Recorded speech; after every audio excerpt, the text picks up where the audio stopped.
有人问，半夜对象打鼾在旁边搞装修怎么办？来听听你是第几种装修工。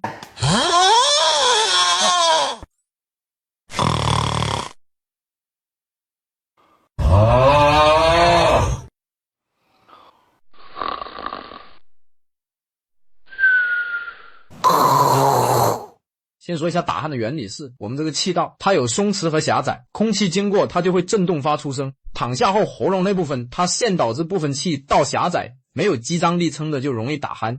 所以想改善的话，一个方面就是我们睡姿尽量侧卧睡眠，是可以去减少舌根的后坠，减少夜间打鼾。还有就是可以锻炼一下，第一是用舌头找鼻子尖儿100下，第二是舌头在嘴里画圈圈50次，第三是用舌头顶上牙膛，用力的顶100下。